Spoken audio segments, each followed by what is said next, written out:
चलो भाई, तो स्टार्ट करते हैं आज का topic and that is monetary policy. ठीक है। तो क्या, एक क्वेश्चन से स्टार्ट करते हैं आज की क्लास को। तो क्या दोस्तों, आपने कभी सोचा है बैंक पैसे कैसे कमाता है? क्या कभी आपने सोचा है, कभी आपने सोचने की कोशिश करी है कि एसबीआई इतना लंच लंच क्यों खेल लेता है और फिर भी आराम से सबकी सैलरी पे करता है, सब कुछ करता है? क्यों क्यों क्यों, कैसे? हाँ। तो और कैसे उदय कोटक अपने बेटी की शादी खैर छोड़ो। तो यहाँ पर अब मेन पर्पस ये है कि कैसे बैंक जो है इतना मोटा मुनाफा कमाते हैं, वो हम जानने वाले हैं। ठीक है। तो बैंक जो है मोटा मुनाफा कमाते हैं आपकी ज़रूरतों से।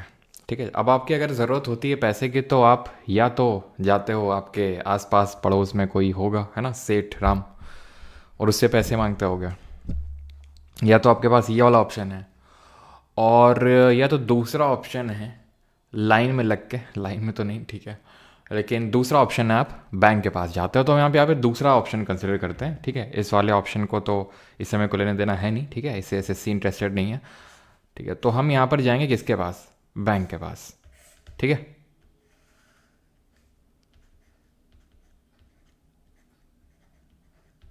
राइट। तो ये है हमारी बैंक। अब मान लो ये हो तुम। ठीक है।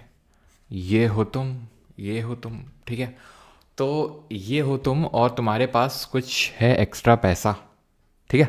कितना पैसा तुम्हारे पास? मान लेते हैं 100 रुपये हैं। ठीक है। मान लेते हैं 100 रुपये हैं आपके पास। अब ये 100 रुपये आप जाते हैं बैंक के पास डिपॉजिट करवाने। बैंक के पास ही क्यों जाते हैं? क्योंकि वो पड़े पड़े एक तो खोने का डर रहता है, और दूसरा बात, वैसे परिशेबल कमोडिटी तो है नहीं, है ना। कल भी हमने पढ़ा था, वो जो हमने पढ़ा था कि भाई जो बाटर एक्सचेंज पढ़ा था हमने, है ना, कि बाटर एक्सचेंज में वो पेरिशेबल आइटम्स होते हैं हमारे, तो उसको हम वेल्थ को कैरी फॉरवर्ड नहीं कर सकते हैं। बट ये जो है, ये पेरिशेबल आइटम तो है नहीं, पेरिशेबल कमोडिटी तो है नहीं, रखो तो रह सकता है। लेकिन we have read about this and that is inflation, मुद्रास्फीति, कि विद टाइम जो मनी की बोरोइंग पावर है वो घटती रहती है। अगर इन्फ्लेशन होगा, जितना ज़्यादा इन्फ्लेशन होगा उतनी बोरोइंग पावर जो है उस पैसे की वो कम होती जाएगी। राइट। तो फिर आपने सोचा कि यार बैंक में डाल देते हैं, कुछ पैसा ही मिलेगा, है ना, कुछ इंटरेस्ट रेट ही मिलेगा। तो अपने बैंक में पैसा डाल दिया। ठीक है। अब बैंक को रुपए मिल गए 100। ठीक। अब मान लो ये हूं मैं, ठीक है, तुम नहीं हो ये, और ये हो तुम। ठीक। ये हो तुम, और तुमको जो है पैसे की ज़रूरत पड़ी। क्यों? क्योंकि इस समय चल रहे नवरात्रे। नवरात्रे में जो है तुमको, ठीक है, तुमको क्या करना है, कुछ चीज़ें खरीदनी है। जैसे कि वो छोटा वाला भालू आता है, वो खरीदना है ना। कुछ और सामान सामग्रियां लेनी है, जो यहाँ पर अभी नहीं बता सकता हूँ मैं, लेकिन आप समझ पा रहे होंगे। ठीक है। तो वो सामग्री लेने के लिए आपको 100 रुपये की ज़रूरत पड़ी। अब बैंक के पास गए, तो बैंक ने जो आपको ये पैसे उधार मतलब दे दिए आपको ये। ठीक है। तो इस सब से हम क्या समझे? अभी कुछ नहीं समझे। समझेंगे तब जब हमें पता चलेगा कि बैंक मुझसे कितना इंटरेस्ट रेट, मुझको कितना इंटरेस्ट रेट दे रहा है, कितना दे रहा है इसमें। ठीक है। रेट ऑफ इंटरेस्ट, और कितना तुमसे चार्ज कर रहा है। ठीक है। फॉर एग्जाम्पल हो सकता है बैंक मुझे दे रहा हो 5% ऑफ इंटरेस्ट रेट, यानी कि 100 रुपये का 5%, और तुमको जो 100 रुपये दिए हैं उसके मान लो कि वो ले रहा हो आपसे 8%। ठीक है। 8% इंटरेस्ट रेट चार्ज कर रहा हो। तो ये जो बीच का जो 3% है ना, जो बीच का ये 3% है, ये है बैंक का मुनाफा, जिसको कि टेक्निकल लैंग्वेज में बोलते हैं स्प्रेड ऑफ बैंक। जो बीच में मार्जिन बनाएगा बैंक, जिससे कि ये अपनी सैलरी पे करेगा। ठीक है। सबकी स्टाफ की, अपना ये जो ऑफिस वगैरह लैंड ले रखा है उसका रेंट वगैरह पे करेगा, प्लस अपना प्रॉफिट बनाएगा फर्दर इन्वेस्टमेंट के लिए, फर्दर नई नई पॉलिसी निकालने के लिए, और नई नई पॉलिसी आपको चिपकाने के लिए, है ना। ये ज्योति बीमा, वो ज्योति बीमा योजना। बैंक में तो आजकल ये ज़्यादा चीज़ें होती हैं। खैर वो सारी चीज़ें हम छोड़ते हैं। तो ये है बैंक का प्रॉफिट। लेकिन लेकिन लेकिन मान लो क्या हो, मैं कुछ ऐसी स्थिति में आ जाऊं। कैसी स्थिति में? कि एसएससी ने बोला कि कल से जीके जो है एसएससी में नहीं पूछी जाएगी, तो मैं तो बेरोजगार हो जाऊंगा। ठीक है। तो मुझे जो है अपना घर चलाने के लिए पैसा चाहिए होगा, तो फिर मैं बैंक के पास जाऊंगा कि भाई मेरा पैसा चाहिए मेरे को, ठीक है, और पैसा दो चिल्लाऊंगा। ठीक है। और मुझे अगर पैसा चाहिए होगा तो बैंक ने तो तुम्हें दे दिया है, और तुमने तो सामान खरीद लिया है नवरात्रों के लिए, तो तुम्हारे पास तो पैसा है नहीं। तो बैंक तुमसे मांग भी नहीं सकता है, क्यों? क्योंकि तुमने तो यार वो ये बोला कि ना कि हम इतने टाइम बाद लौटाएंगे, तो बैंक तुमसे क्या कह के मांगेगा? मांग नहीं सकता। लेकिन मुझे तो पैसा वापस चाहिए। तो फिर अगर मान लो कि मेरा पैसा वापस ना मिला, तो यही होगा कि भाई बैंक तो दिवालिया हो गया, बैंक के पास तो बिल्कुल पैसा ही नहीं बचा है, तो बैंक पैसा कहाँ से देगा? ठीक है।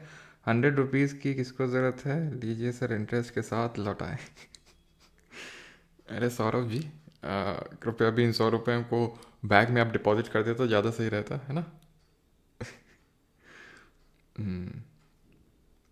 लक्ष्मी चिट फंड, हाँ हाँ हाँ।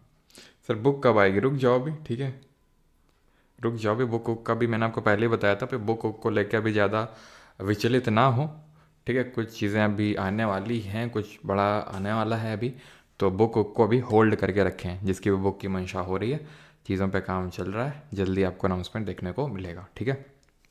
खैर, तो ये बैंक है, आप मान लो बैंक के पास गया, बैंक के पास पैसा ना हो तो बैंक तो दिवालिया घोषित हो जाएगा, भाई बैंक के पास तो पैसा ही नहीं है। तो ऐसे क्या होगा, मेरे जैसे और बहुत सारे लोग जिन्होंने बैंक में पैसा डिपॉजिट कर रखा होगा, वो भी ऐसे ही पहुंच जाएंगे अपना पैसा लेने के लिए, जब उनको पता चलेगा कि बैंक के पास तो पैसा नहीं, तो जितना जल्दी हम पैसा लेके निकल सकें वो ज़्यादा सही रहेगा। तो ऐसी सिचुएशन के लिए जो हमारा देश का सेंट्रल बैंक है, दैट इज़ RBI, जिसके बारे में हमने पढ़ा था कल, क्या पढ़ा था हमने, कि वो बैंक्स को रेगुलेट करने का काम करता है। तो वो बैंक्स को बोलता है कि आप अपने NDTL का सर्टेन परसेंटेज ऑफ, जो NDTL का है, that is net demand and time liability, वो आपको रखना है as in the form of reserve.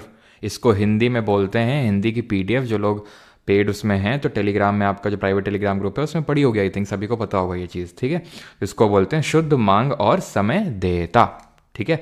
अभी बात आती है ये होता क्या चीज़ है, net demand and time liability. तो इसके लिए पहले हमें तो लायबिलिटी समझना पड़ेगा, और लायबिलिटी समझने के लिए हमें बैलेंस शीट समझनी पड़ेगी बैंक की। तो बैंक की जो बैलेंस शीट होती है उसमें दो चीज़ें होती हैं, एक होता है एसेट और एक होता है लायबिलिटी। लायबिलिटी का मतलब देता और एसेट का मतलब पूंजी। तो आप सिंपल टर्म्स में आप समझिए इस चीज़ को कि ये जो पैसे हैं, कौन से पैसे, ये जो पैसे मेरे वाले हैं जो मैंने बैंक में डिपॉजिट किए हैं, ये बैंक के लिए होगा लायबिलिटी, देयता। क्यों? क्योंकि बैंक को मुझे इसे पे करना पड़ेगा, पे बैक करना पड़ेगा जब मैं लेने जाऊंगा। अब ये मैंने 100 रुपये दिए बैंक को, किस लिए दिए हैं कि मैं कभी भी ले सकता हूँ, तो बैंक की लायबिलिटी है मुझे ये पैसा पूरा मूलधन देना प्लस ब्याज भी देते रहना, सिंपल। और ये जो 100 रुपये चढ़ाए हैं लोन में दिए हैं इस बंदे को, ठीक है, जिसने ये मतलब आपको ठीक है, तो ये इसके लिए एसेट के तौर पे काम करेंगे। ये 100 रुपये जो तुमको दिए गए हैं वो एसेट के तौर पे काम करेंगे, पूंजी के तौर पे। क्यों? क्योंकि अब इस पे बैंक को मुनाफा मिल रहा है, मिल रहा है कि नहीं मिल रहा है? समझ में आ गई बात कि ये जो बैंक में पैसा होता है डिपॉजिट, यानी जो बैंक के डिपॉजिट्स होते हैं वो होते हैं उसकी लायबिलिटी, और जो बैंक लोन पे पैसा चढ़ाता है किसी को देता है उसको एसेट बोलते हैं। ये डिपॉजिट दो तरह के हो सकते हैं, एक तो डिमांड डिपॉजिट और दूसरा टाइम या फिर टर्म डिपॉजिट।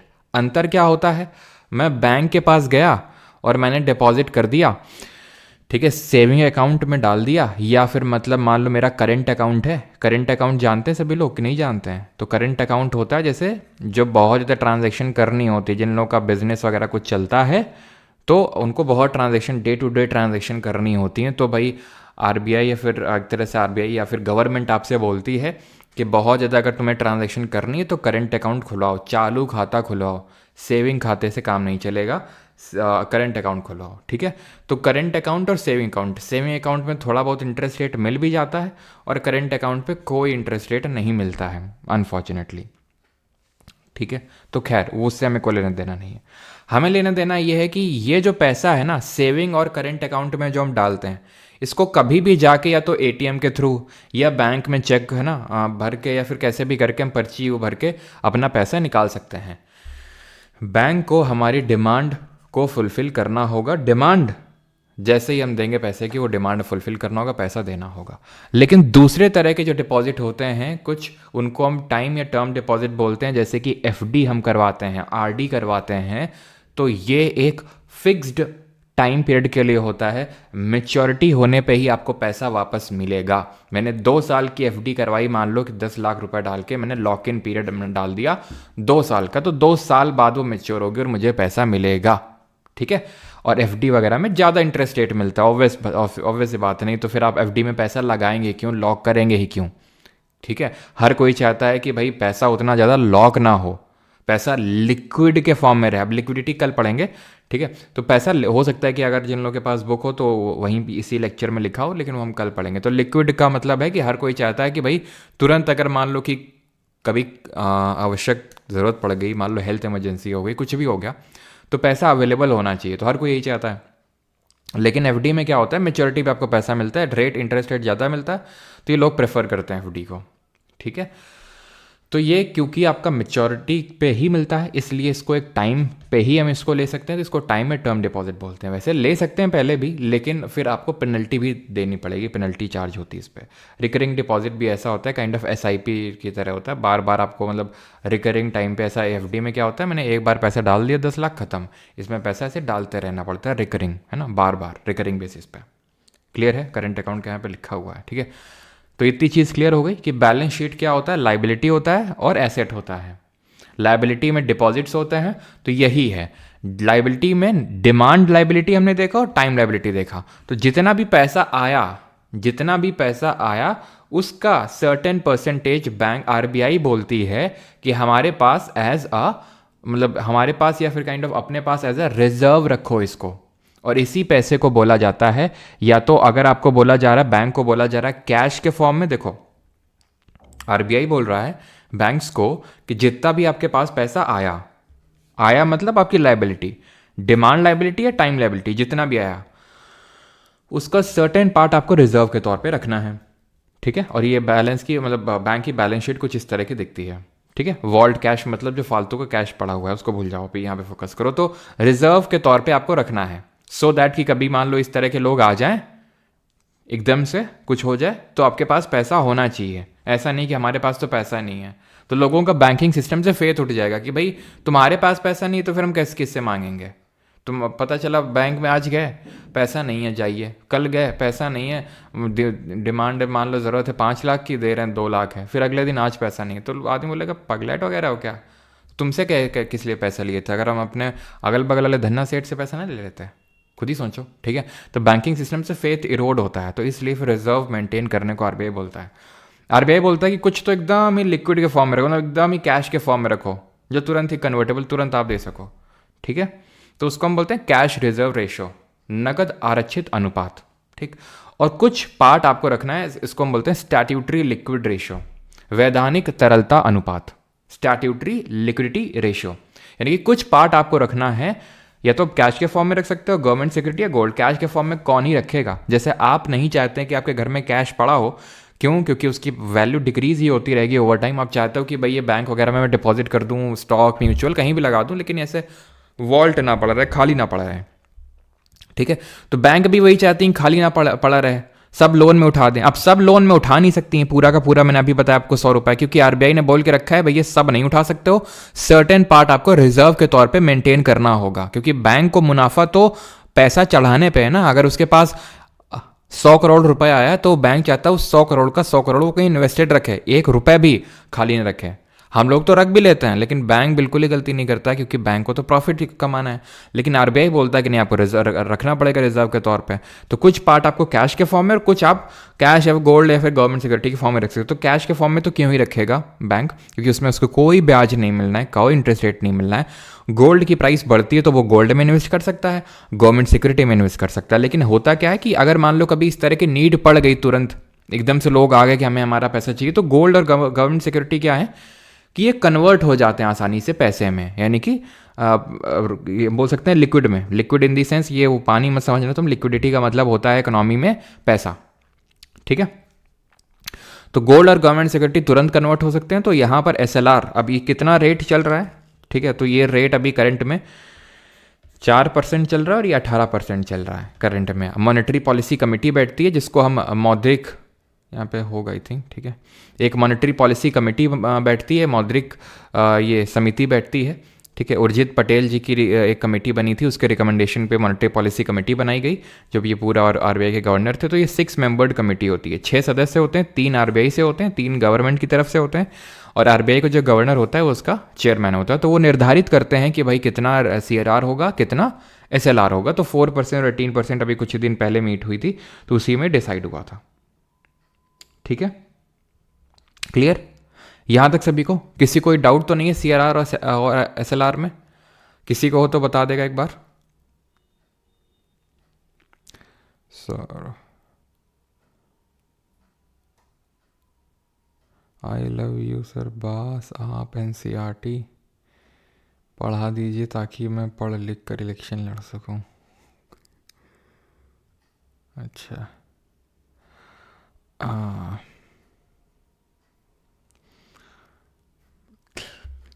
इलेक्शन लड़ के क्या करोगे सौरभ? हैं? आकर्षित सर, हम तो वैलेंटाइन डे पे भी पढ़ेंगे हैशटैग कंसिस्टेंट। ओके ओके, कब है? आज 12 है, बच्चा परसों होगा भाई। मुझे भी यहाँ तक किसी को कोई दिक्कत तो नहीं, पहले बताएगा।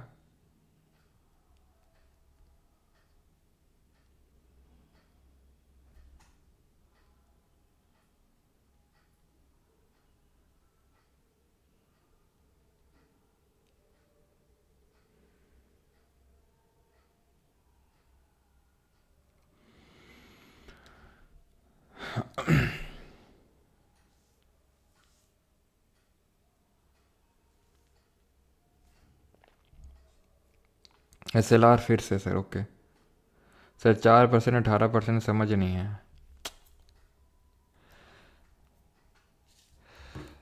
कैश रिजर्व रेशो क्या है? 100 रुपये अगर बैंक के पास आते हैं तो 4% अगर सीआरआर है तो 4 रुपये कैश के फॉर्म में मेंटेन करने हैं, 4 रुपये चिल्लर के फॉर्म में मेंटेन करने हैं। 18 रुपये का गोल्ड, या तो गोल्ड खरीद के रख लो या गवर्नमेंट सिक्योरिटी खरीद के रख लो, कुछ भी। 18 इस फॉर्म में रखने हैं। 18 4 22, कितना बच गया? 78 रुपया बच गया। ये 78 रुपये को आरबीआई बोलता है अब इसको तुम लोन पे चढ़ा सकते हो। ये तुम गवर्नमेंट सिक्योरिटी या लोन, ये तुम रखोगे कैश के फॉर्म में, ठीक है। स्टैट्यूटरी लिक्विडिटी रेशियो का मतलब है वो जितना पैसा बैंक को मिला, डिमांड और टाइम लायबिलिटी, वो सब नहीं लोन पे चढ़ा देना है, कुछ कैश के फॉर्म में रखना है, वो कैश रिजर्व रेशियो, कुछ गवर्नमेंट सिक्योरिटी या गोल्ड के फॉर्म में रखना है, उसको स्टैट्यूटरी लिक्विड रेशियो, ठीक। अब आरबीआई करता क्या है? आरबीआई,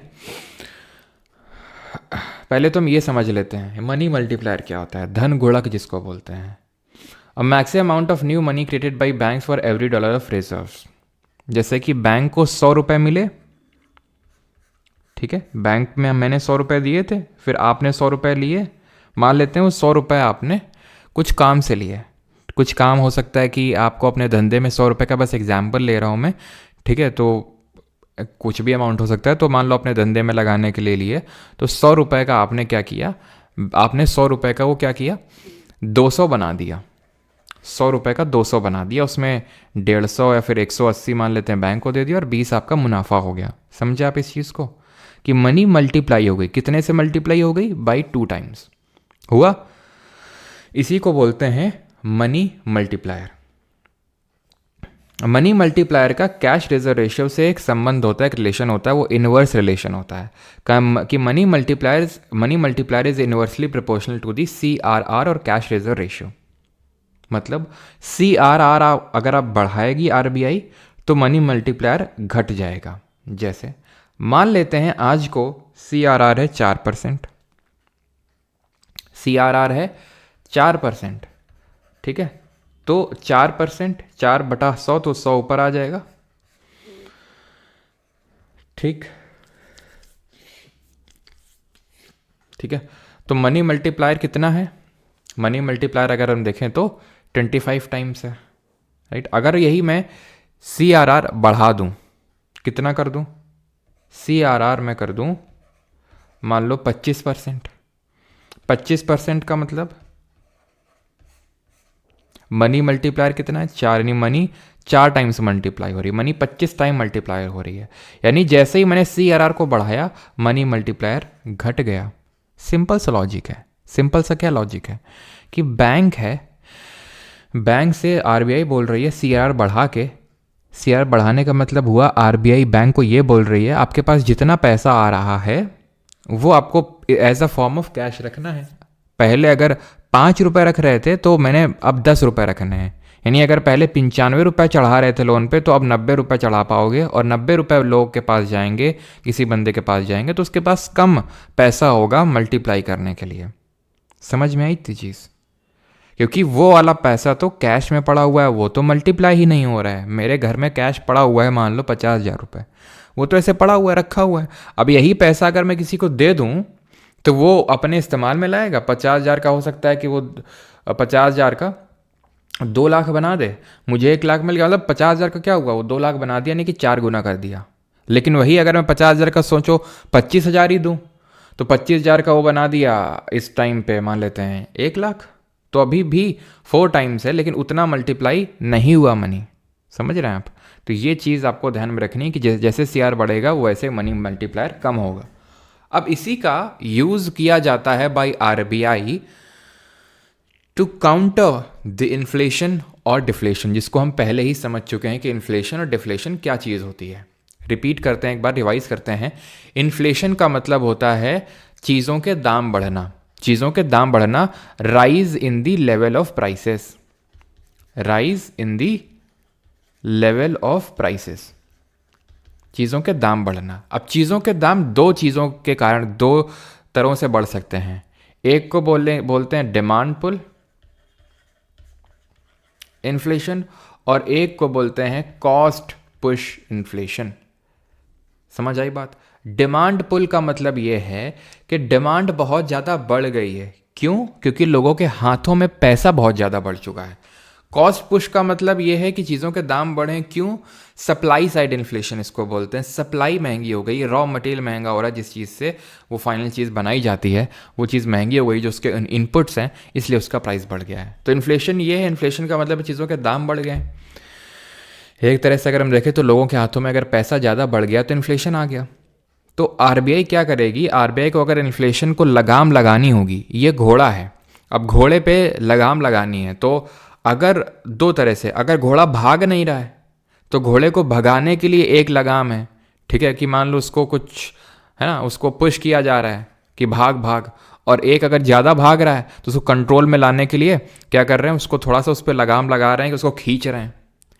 अब हम उसको ढकेल रहे हैं कि खींच रहे हैं, वो डिपेंड करेगा कि आरबीआई क्या करना चाहता है, इन्फ्लेशन को कम करना चाहता है या इन्फ्लेशन को बढ़ाना चाहता है। जैसे अभी मॉनेटरी, ये कौन डिसाइड करता है? मॉनेटरी पॉलिसी कमेटी डिसाइड करती है, ठीक है। ये आपकी मॉनेटरी पॉलिसी जो कमेटी है वो अभी रिसेंट में जैसे बैठी थी, ठीक है, तो उसने इस चीज़ को ऑब्जर्व किया कि इन्फ्लेशन मतलब या फिर डिमांड जो इकोनॉमी में है वो कम हो रही है, डिमांड उतनी है नहीं प्रोडक्ट के लिए, ठीक है, कार वगैरह उतनी बिक नहीं रही हैं, तो यानी लोगों के हाथों में पैसा डालना पड़ेगा। अब अगर लोगों के हाथों में पैसा डालना पड़ेगा तो वो आरबीआई क्या करेगी? जो मॉनेटरी पॉलिसी कमेटी बैठी थी वो इन टूल्स का इस्तेमाल करेगी। किन टूल्स का? जो हम आगे पढ़ने वाले, एक तो CRR और SLR पढ़ा, जैसे कि अगर हम CRR और SLR से ही थोड़ा सा अगर जानने की कोशिश करें तो चलो अभी जानने की कोशिश नहीं करते हैं, सब एक साथ ही मैं समराइज़ करूँगा, ठीक है। चलो, तो अभी कौन से टूल्स हैं वो सब देखते हैं कि किन टूल्स का यूज़ करके जो हमारी मॉनेटरी पॉलिसी कमिटी है या फिर इन शॉर्ट आरबीआई है वो इन्फ्लेशन या डिफ्लेशन को काउंटर करती है, मार्केट में जो डिमांड है उसको जनरेट करती है, या फिर अगर बहुत ज़्यादा भयंकर इन्फ्लेशन हो रहा है तो उसको लगाम लगाती है, ठीक। तो उसके लिए दो टूल्स हैं इसके पास, आरबीआई के पास। एक तो क्वांटिटेटिव टूल्स है जो अमाउंट ऑफ मनी को रेगुलेट करता है, और क्वालिटेटिव टूल्स है। क्वालिटेटिव टूल्स हम आखिरी में पढ़ेंगे और वो सिर्फ 2 मिनट का है, उससे उतने ज़्यादा क्वेश्चंस नहीं बनते जितने कि क्वांटिटेटिव टूल से बनते हैं। क्वांटिटेटिव टूल्स में हमें पढ़ना है bank rate, open market operations और MSF, that is marginal standing facility के बारे में, ठीक है।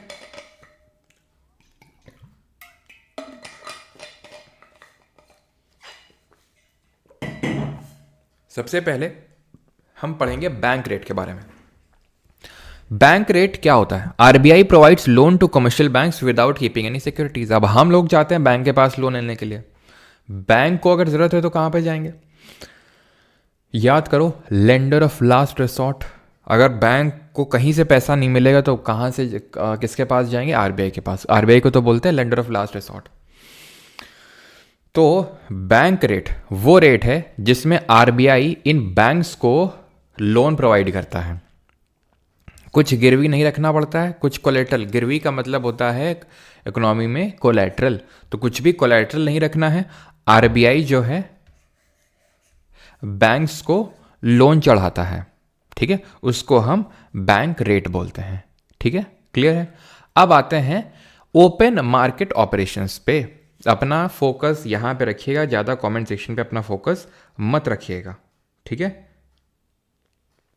यहां पे फोकस रखिएगा, कमेंट सेक्शन में ज्यादा नहीं फिर यही बोलोगे sir repeat.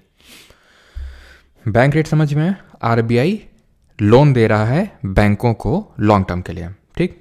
Open market operations क्या होते हैं? ओपन खुले में हो रहा है क्या? मार्केट के ऑपरेशन दो तरह के होते हैं। ओपन मार्केट ऑपरेशन कितने तरह के? दो तरह के। रिपीट करो कमेंट में, ओपन मार्केट ऑपरेशन कितने तरह के? दो तरह के। आउटराइट परचेज, सीधा खरीदारी और बेचदारी, और दूसरा होता है रीपर्चेज एग्रीमेंट। समझो, बैंक आरबीआई के पास लोन लेने गया, ठीक है, बैंक आरबीआई के पास लोन लेने गया। आरबीआई ने बोला, क्या बोला आरबीआई ने? आरबीआई ने सीधा जो है, हम बोल सकते हैं आरबीआई ने सीधा जो गवर्नमेंट सिक्योरिटी, क्योंकि आरबीआई लोगों के साथ तो डायरेक्टली डील करती नहीं है, ये आपको पता है ना कि आरबीआई, हम लोग क्या आरबीआई में अपना खाता खुला सकते हैं क्या? हम लोग क्या आरबीआई से लोन ले सकते हैं क्या? आरबीआई से सिर्फ आरबीआई बैंक के साथ सिर्फ डील करता है, लोगों के साथ डील नहीं करता वो, ठीक है। जैसे कि हमने नाबार्ड के बारे में पढ़ा था कि नाबार्ड आरआरबी के थ्रू जो पैसा वगैरह है वो ग्रामीण क्षेत्रों में देने का काम करता है, डायरेक्टली नहीं डील करता वो, ठीक है। तो ये मान लो गवर्नमेंट सिक्योरिटी है, काइंड ऑफ बॉन्ड होते हैं ये, ठीक है। तो आरबीआई ने बोला ये लो गवर्नमेंट सिक्योरिटी, या फिर बैंक ने बोला, बैंक को जरूरत थी पैसे की, ये लो गवर्नमेंट सिक्योरिटी और हमें पैसा दे दो। ये लो गवर्नमेंट सिक्योरिटी और हमें पैसा दे दो। पैसा ले लिया, काम खत्म, डील डन, खत्म, tata bye bye, goodbye, ठीक। दूसरा तरीका क्या है? दूसरा तरीका यह है कि अगर गवर्नमेंट सिक्योरिटी जो है, गवर्नमेंट सिक्योरिटी यही जो है बाई कर, आरबीआई सेल कर दे, आरबीआई ने दे दी और बैंक से पैसा उठा लिया। अब बैंक से पैसा क्यों उठाया आरबीआई ने? आरबीआई को क्या जरूरत पड़ गई बैंकों से? अब सोचो कि अगर बैंक हमसे पैसा मांगने लगे तो हम लोग को कैसा लगेगा। तो वैसे ही सोचो, आरबीआई अगर बैंकों से ही पैसा मांगने लगे, लेकिन वो कुछ कारण होते हैं, वो एक्चुअल में पैसे को क्या कारण होते हैं अभी हम समझेंगे। लेकिन आप ये समझ लीजिए, गवर्नमेंट सिक्योरिटी बैंक अगर दे रहा है आरबीआई को, तो आरबीआई उसके बदले में पैसा दे रहा है बैंक को। समझ आएगा आगे बात? और गवर्नमेंट सिक्योरिटी अगर आरबीआई दे रहा है बैंक्स को, तो बैंक आरबीआई को पैसा दे देंगे, ठीक है। ये होता है आउटराइट परचेज, सीधा खरीदारी बेचदारी। इसके बाद और कुछ नहीं होता, डील यहीं खत्म हो जाती है। दूसरा सिनेरियो आता है जिसको हम बोलते हैं रीपर्चेज एग्रीमेंट। यहां पर एक एग्रीमेंट होता है रीपर्चेज का, कि दोबारा हम परचेज करेंगे इन गवर्नमेंट सिक्योरिटी को। ये अगेन वही सेम एग्जांपल है। गवर्नमेंट सिक्योरिटी है, आरबीआई के पास जाता है बैंक, ये रख लो प्लीज, हमें पैसा दे दो प्लीज, तो पैसा मिल गया बैंक्स को। लेकिन आरबीआई ने बोला बेटा देखो, एक चीज ध्यान रखना, जैसे कि ये जो गवर्नमेंट सिक्योरिटी तो हमें दिए हो ना, ये ले जाना वापस और हमारा पैसा वापस दे जाना, रीपर्चेज कर ले जाना इनको, अपनी गवर्नमेंट सिक्योरिटी रीपर्चेज कर ले जाना। गवर्नमेंट सिक्योरिटी मान लेते हैं वर्थ 100 रुपये की है, 100 रुपये की, तो आरबीआई पता है क्या करेगा? आरबीआई इसको डिस्काउंटेड रेट में ऑफर करेगा, यानी कि 100 रुपये की है तो मैं तुम्हें 90 रुपये दूंगा।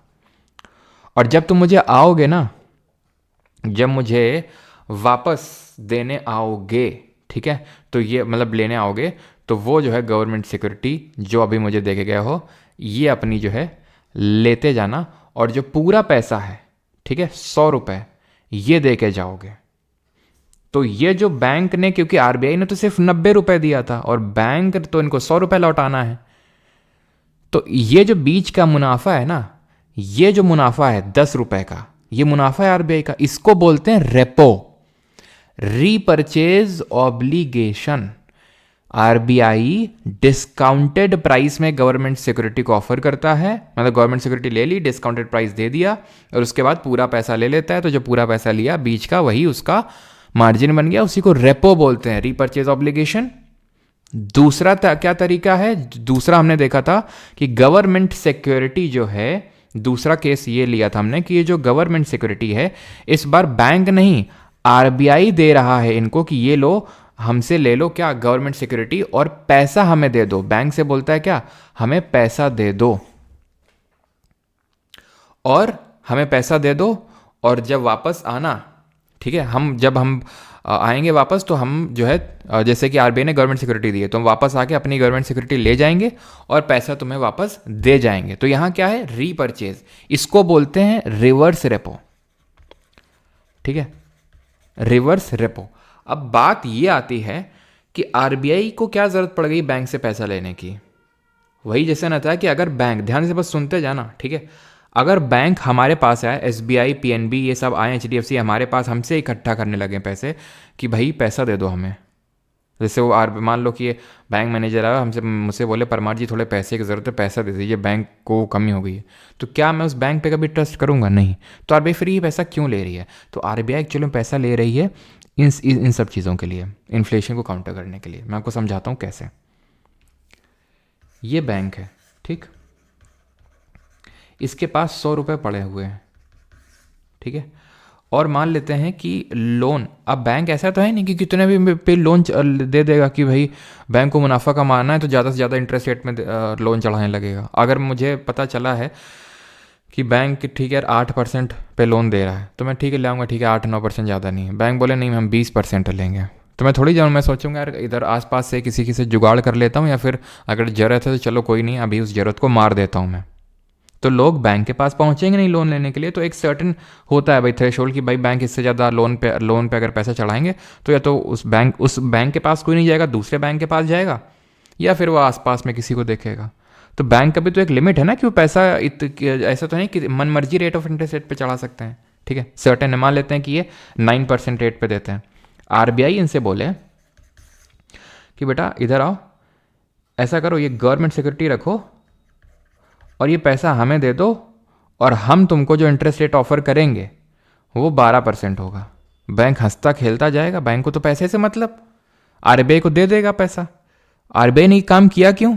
सो दैट कि बैंक के पास पैसा नहीं रहेगा, बैंक के पास पैसा नहीं रहेगा तो बैंक लोगों को नहीं देगा।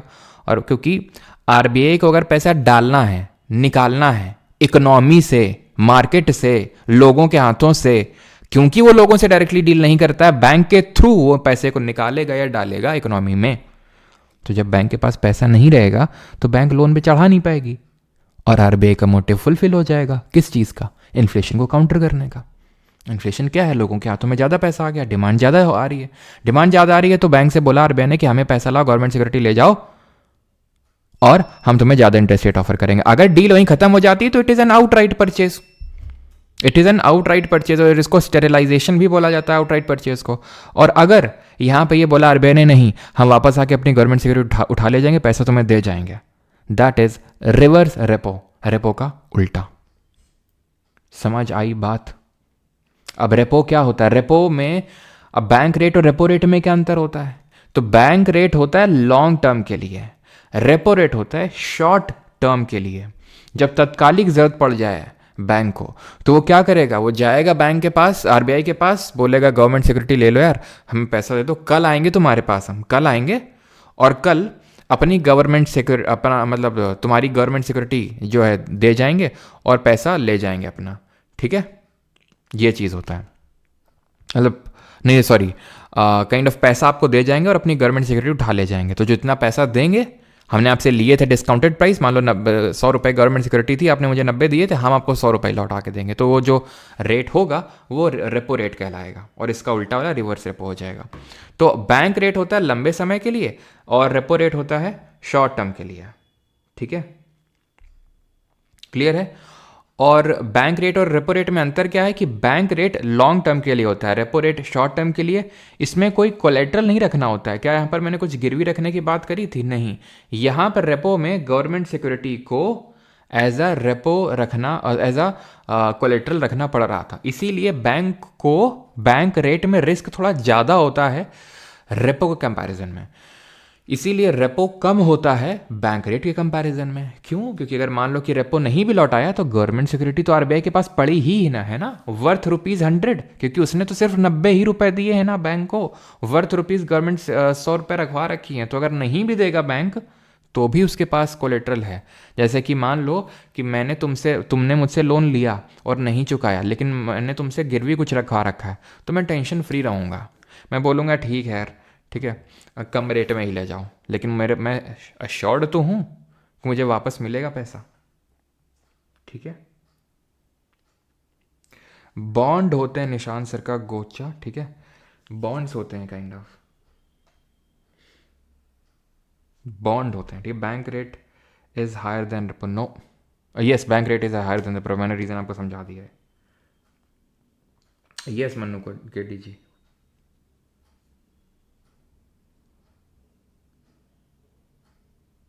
लॉन्ग टर्म भी कोलेट्रल नहीं है, रिस्क ज़्यादा है, तभी तो इंटरेस्ट रेट भी ज़्यादा चार्ज करता है ना RBI.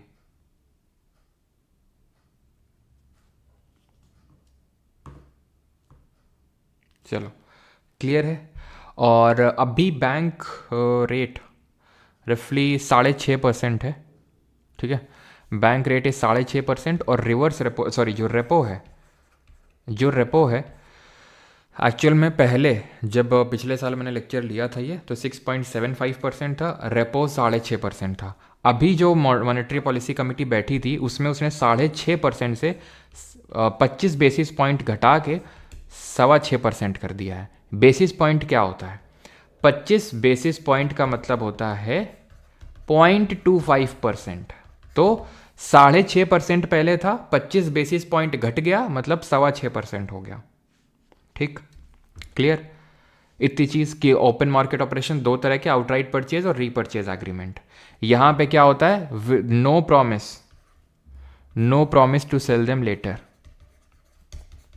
Cell them what? To sell government security later. अब आ जाते हैं, एंड दैट इज ये रेपो और रिवर्स रेपो आप समझ गए। आरबीआई लोन दे रहा बैंक को, यहां बैंक काइंड ऑफ लोन दे रहा आरबीआई को।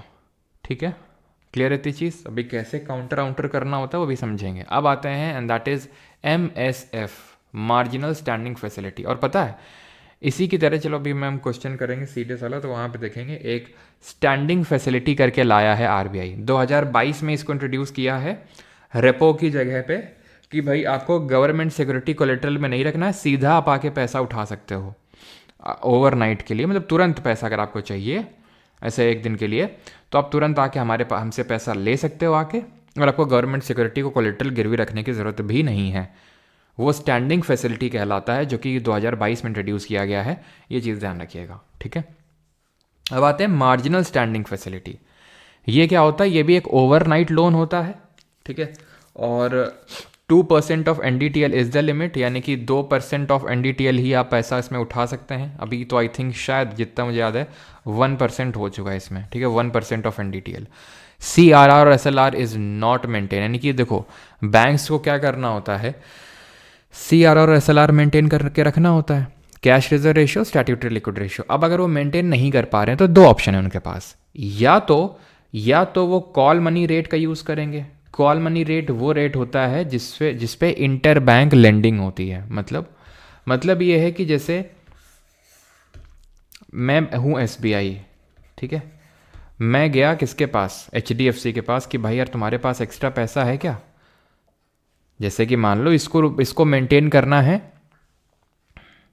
50 करोड़ मान लेते हैं CRR और SLR, ठीक है, मान लेते हैं 50 करोड़। इसके पास है कितना? 55 करोड़। इसको भी मेंटेन करना है एसबीआई को 50 करोड़, लेकिन इसके पास है कितना, 45 करोड़। तो बोलेगा भाई यार 5 करोड़ हमको दे दो, हमसे जितना पैसा वो ले लेना। तो एचडीएफसी दे देगा जिस रेट पे, उसको बोलेंगे कॉल मनी रेट। तो ये क्या होता है, इंटर बैंक लेंडिंग होती है, जहां पर बैंक्स अपना सीआरआर और एसएलआर मेंटेन करने के लिए, क्यों मेंटेन करना है, क्योंकि आरबीआई ने बोला नहीं मेंटेन करेंगे तो लताड़ पड़ेगी, बड़ी भयंकर पेनल्टी पड़ती है। तो भयंकर पेनल्टी पड़ती है, तो इसलिए सीआर एसएलआर मेंटेन करने होते हैं, क्योंकि रिपोर्ट भेजनी होती है आरबीआई के पास कि भाई देखो हमारे पास इतना सीआरआर और एसएलआर हमने मेंटेन करके रखा हुआ है, इतना जितना आपने एनडीटीएल का बोला है, सीआरआर 4%, एसएलआर 18%। अगर मान लो यहाँ से भी ना मिला तो फिर जाएगा जो हमारा बैंक है आरबीआई के पास और एमएसएफ के थ्रू पैसा उठाएगा। ठीक है, एमएसएफ के थ्रू पैसा उठाएगा और यहाँ पर एसएलआर कोटा की गवर्नमेंट सिक्योरिटी को वो गिरवी रख सकता है। ठीक है, और इनको गिरवी रख के वो मान लो उसके पास कैश नहीं है, तो एसएलआर कोटा की गवर्नमेंट सिक्योरिटी को कोलेटरल गिरवी रख के वो कैश में पैसा उठा लेगा आरबीआई से। और क्योंकि ये पेनल्टी टाइप होता है, तो यहाँ पर जो रेट चार्ज करता है आरबीआई वो ज़्यादा ही होता है रेपो से भी। और वहाँ पे रेपो में हम गवर्नमेंट सिक्योरिटी जो एसएलआर कोटा की गवर्नमेंट सिक्योरिटी हैं वो कोलेटरल के तौर पे यूज़ नहीं कर सकते हैं। वो सिर्फ अंत में जब तुम्हारे पास बिल्कुल पैसा नहीं बचा है सीआरआर का, ठीक है, तो उस केस में तुम एसएलआर कोटा की जो गवर्नमेंट सिक्योरिटी उसको यूज़ करके जो ओवरनाइट लेंडिंग मतलब वो पैसा उठा सकते हो, उसको बोला जाता है मार्जिनल स्टैंडिंग फैसिलिटी। अब कमेंट करके मुझे ये बताओ कि जो हमने कल के लेक्चर में एनबीएफसी पढ़े थे, नॉन बैंकिंग फाइनेंशियल कंपनीज, जो हमने माइक्रो फाइनेंस इंस्टीट्यूशंस पढ़े थे, क्या इनको सीआरआर और एसएलआर मेंटेन करने पड़ते हैं? Do they need to maintain the CRR and SLR?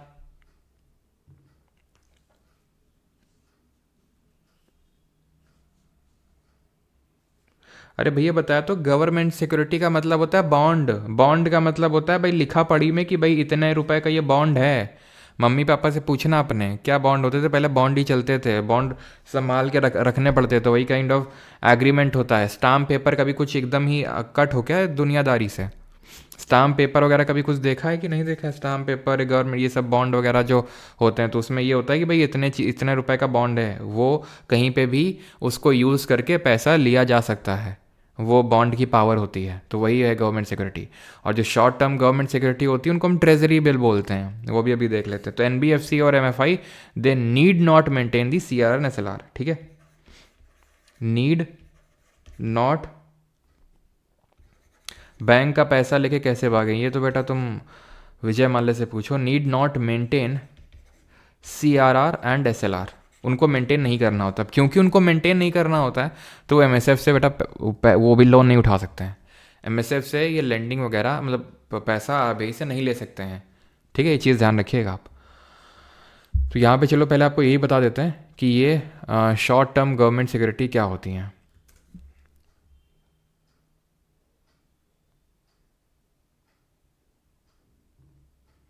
वैसे लाइक मैं नहीं करूँगा ये सब। बैंक का पैसा लेके बैंक ही खरीद लें। ओके चलो भाई, तो यहाँ पर हम देखने वाले हैं कि शॉर्ट टर्म गवर्नमेंट सिक्योरिटी क्या होती है। शॉर्ट टर्म का मतलब होता है जिनका मेच्योरिटी पीरियड 1 साल से कम का होता है। ठीक है, तो शॉर्ट टर्म जो गवर्नमेंट सिक्योरिटी होती है उनको हम ट्रेजरी बिल के नाम से जानते हैं। ठीक है, ट्रेजरी बिल बोलते हैं, शॉर्ट टर्म गवर्नमेंट सिक्योरिटी होती हैं। ये शॉर्ट टर्म इस सेंस में है कि इनका मेच्योरिटी पीरियड 1 साल से कम है। 1 साल से कम कितना, तो इनका या तो 91 डेज़ का एक आती है गवर्नमेंट सिक्योरिटी, 91 डेज़ की मेच्योरिटी वाली, इसका डबल कर दो 182 डेज़ का मेच्योरिटी वाली गवर्नमेंट सिक्योरिटीज़, एंड इसका भी डबल कर दो 182 का, दैट इज़ 364। ठीक है, 364 डेज़ की मेच्योरिटी वाली गवर्नमेंट सिक्योरिटी। तो ये 3 टाइप के टी बिल्स या फिर ट्रेजरी बिल्स होते हैं। ठीक है, क्लियर है? तो और ये भी हमने समझ लिया कि एमएसएफ के तहत कौन बाई कर सकता है। एमएसएफ के तहत बाई कर सकते हैं हमारे जो शेड्यूल्ड बैंक्स हैं। ठीक है, ओनली शेड्यूल्ड बैंक्स ही, जो schedule 2 of RBI act of 1934 में मेंशन्ड है। आरबीआई बताएंगे आप कमेंट में कब नेशनलाइज हुआ था, कब इसका राष्ट्रीयकरण हुआ था। Only scheduled banks. ठीक है, क्लियर है ये चीज़। अब हम ये देखेंगे कि इन टूल्स का कैसे आरबीआई यूज़ करती है अपना इन्फ्लेशन और डिफ्लेशन को ये सब काउंटर करने के लिए। तो मान लेते हैं इन्फ्लेशन है। इन्फ्लेशन का मतलब पैसा ज़्यादा है, ध्यान से समझना। इन्फ्लेशन का मतलब है इकोनॉमी में पैसा ज़्यादा है। मैं लिखता हूँ, मार्केट में में ज़्यादा पैसा है, ज़रूरत से ज़्यादा पैसा है, तो उसको आरबीआई को क्या करना है, रिस्ट्रिक्ट करना है, कम करना है। तो कम करने के लिए क्या करना है, CRR, SLR, BR, RRR, RR सबको बढ़ा देना है। Cash reserve ratio, statutory liquid ratio, bank rate, repo rate, reverse repo rate सबको बढ़ा देना है। मतलब सबको इन दी सेंस कि अगर आपसे पूछेगा कि इन्फ्लेशन अगर है इकोनॉमी में तो SLR को घटाना पड़ेगा कि बढ़ाना पड़ेगा, रेपो रेट को घटाना पड़ेगा कि बढ़ाना पड़ेगा, रिवर्स रेपो रेट को घटाना पड़ेगा कि बढ़ाना पड़ेगा।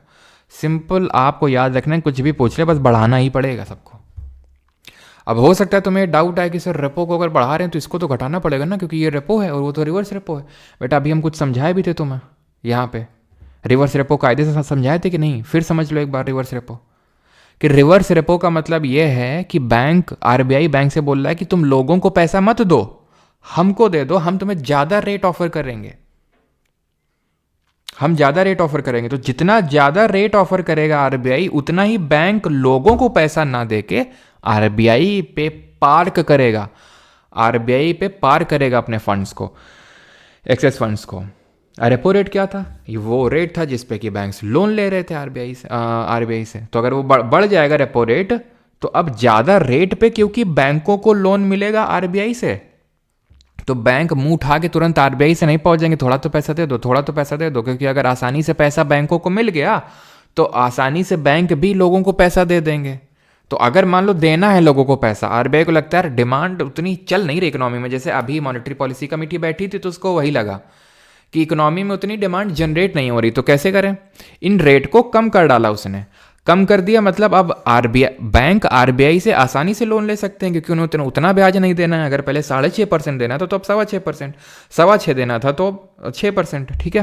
तो अब कम देना, कम रेट चार्ज कर रहा है आरबीआई। तो वो लोग भी यानी बैंक भी हम लोगों को, यानी कि जो लोग हैं उनको आसानी से लोन देंगे, तो यानी लोगों के हाथों में पैसा जाएगा तो इकोनॉमी थोड़ा चलना शुरू होगी। तो आपको इन सबको रेगुलेटर्स को बढ़ा देना है अगर इन्फ्लेशन को काउंटर करना है, और इनको घटा देना है सबको अगर डिफ्लेशन को काउंटर करना है। अपना बुद्धि मत लगाना इसमें, रेपो और रिवर्स रेपो समझा दिया, ना समझ में आओ तो रट्टा मारो जिंदाबाद कि रेपो रेट भी बढ़ाना है और रिवर्स रेपो रेट भी बढ़ाना है अगर इन्फ्लेशन है तो।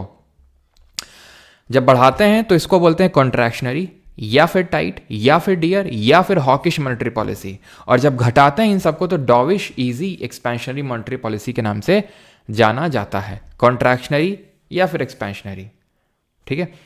टाइट, इजी, हॉकिश, डॉविश, क्लियर यहां तक सभी को। और गवर्नमेंट सिक्योरिटी का क्या करेंगे बताओ। गवर्नमेंट सिक्योरिटी अगर मान लो इन्फ्लेशन है तो गवर्नमेंट सिक्योरिटी को सेल करेंगे या बाई करेंगे, बताओ, सेल करेंगे या बाई करेंगे। इन्फ्लेशन है तो सेल करेंगे या बाई करेंगे, जल्दी से बताओ मुझे। तो इन्फ्लेशन है, लोगों के हाथों में पैसा ज़्यादा है। अब लोगों के हाथों, ऐसे तुम समझ लो, सिंपल तुम ऐसे समझ लो, लोगों के हाथों में पैसा ज़्यादा है ना, जैसे ये आरबीआई है, ठीक है। वैसे लोगों से डायरेक्टली तो डील नहीं करती आरबीआई, लेकिन तुम समझने के लिए से समझो, ये गवर्नमेंट सिक्योरिटी आरबीआई के हाथ में, ठीक है। लोगों के हाथों में पैसा है मान लेते हैं, तो आरबीआई क्या बोलेगी, ये लो गवर्नमेंट सिक्योरिटी लो और पैसा हमें दे दो। इससे क्या हो रहा है, ये इन्फ्लेशन को काउंटर करने के लिए। मान लो पैसा देना है लोगों को, पैसा देना है तो क्या करेगा गवर्नमेंट, ऐसे समझ लो कि दोनों के हाथों में पैसा है, एक हाथ में पैसा, एक हाथ में गवर्नमेंट सिक्योरिटी, एक हाथ में पैसा, एक हाथ में गवर्नमेंट सिक्योरिटी। इस बार आरबीआई को क्या करना है, आरबीआई को पैसा देना है लोगों को, सो दैट डिमांड जनरेट। तो बोलेगा लो पैसा लाओ, पैसा लो और गवर्नमेंट सिक्योरिटी दे दो, यानी गवर्नमेंट सिक्योरिटी की बाइंग होगी अगर डिफ्लेशन वाली जैसी कंडीशन है तो, और इन्फ्लेशन जैसी कंडीशन है तो गवर्नमेंट सिक्योरिटी का सेलिंग करना होगा आरबीआई को, ठीक। अब ये सीडीआर क्या होता है, करेंसी डिपॉजिट रेशियो। तो ये वो रेशियो होता है, किस चीज़ का रेशियो, किस चीज़ का अनुपात होता है, money held by public in the form of currency. जो पब्लिक ने पैसा होल्ड करके रखा है करेंसी के फॉर्म में, upon money in the form of deposits in the bank. मेरे पास अगर 100 रुपये है तो मैंने हो सकता है 20 रुपये यहाँ रख रखा हो, मतलब अपने कैश के फॉर्म में रखा हो अपने पास, और 80 रुपये बैंक में रख रखे हों। तो कितना होगा रेशियो, 1:4। एक आसान सा सवाल है, फेस्टिव सीजन में, जैसे मान लो ये सीजन है ठीक है, तो फेस्टिव सीजन में जैसे मान लो होली दिवाली टाइप है, या फिर अभी जो नवरात्रि चल रहे हैं, तो इस टाइम पे जो सीडीआर है वो ज़्यादा होगा या कम होगा, जल्दी से बताइए। फेस्टिव सीजन में सीडीआर ज़्यादा होगा या कम होगा?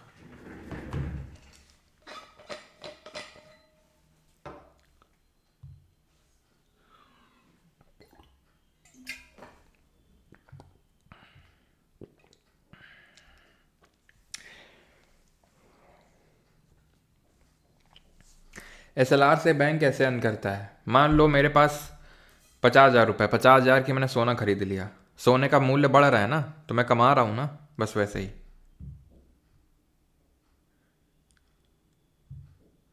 ज़्यादा लेस, ज़्यादा लेस, ज़्यादा लेस, मतलब ज़्यादा ही बोल रहे हैं कम भी बोल रहे हैं, बताते हैं विशाल, रुक जाओ भी, ठीक है। फेस्टिव सीजन में तुम बैंक में ज़्यादा पैसा रखते हो या फिर अपने पास ज़्यादा पैसा रखते हो खर्च करने के लिए? सिंपल सी बात है, खर्च करने के लिए ज़्यादा पैसा रखते हो। और मान लो जैसे ये टाइम है, तो मान लो उसने कभी बोल दिया एकदम से कि ये चाहिए वो चाहिए, ठीक है, तो पैसा होना चाहिए ना हाथ में, है कि नहीं, करेंसी के फॉर्म में। तो ऑब्वियस सी बात है, ये वाला कंपोनेंट ज़्यादा होगा, ये कम होगा, तो ऑब्वियस सी बात है सीडीआर बढ़ेगा। जब न्यूमरेटर ज़्यादा होगा, डिनोमिनेटर कम होगा, तो इसकी वैल्यू बढ़ेगी कि नहीं बढ़ेगी? सिंपल सी बात है। तो फेस्टिव सीजन में जो सीडीआर होता है वो हाई होता है, ठीक है। एमएसएफ मार्जिनल स्टैंडिंग फैसिलिटी वो होता है, एकदम लास्ट रिसॉर्ट होता है, जब बैंक्स आरबीआई के पास जाते हैं। ओवरनाइट लोन होता है रेपो की तरह ही, बट ये होता है कि काइंड ऑफ पेनल्टी होती है। पेनल्टी मतलब आरबीआई बोलता है कि क्या मतलब इतना भी तुम्हारे पास नहीं है, ठीक है, अच्छा एसएलआर कोटा की तुम सिक्योरिटी ले आओ और हम दे देंगे, लेकिन तुम्हें ज़्यादा रेट पे देंगे, तो वो एमएसएफ है। ये एलएएफ इनको कहते हैं। जो रेपो और रिवर्स रेपो है ना, इनको हम लिक्विडिटी एडजस्टमेंट फैसिलिटी बोलते हैं, फिर इन शॉर्ट एलएएफ बोलते हैं। लिक्विडिटी एडजस्ट कर रहा है कौन? आरबीआई। लिक्विडिटी का मतलब है पैसा, पैसा एडजस्ट कर रहा है। एडजस्ट कर रहा है कैसे? कि भाई पैसा आरबीआई, अभी हमने देखा कि अगर चाहता है कि लोगों के पास ज़्यादा हो तो कम कर देगा, कम पैसा हो लोगों के पास तो ज़्यादा कर देगा, तो इस तरह से लिक्विडिटी को एडजस्ट कर रहा है, ठीक है।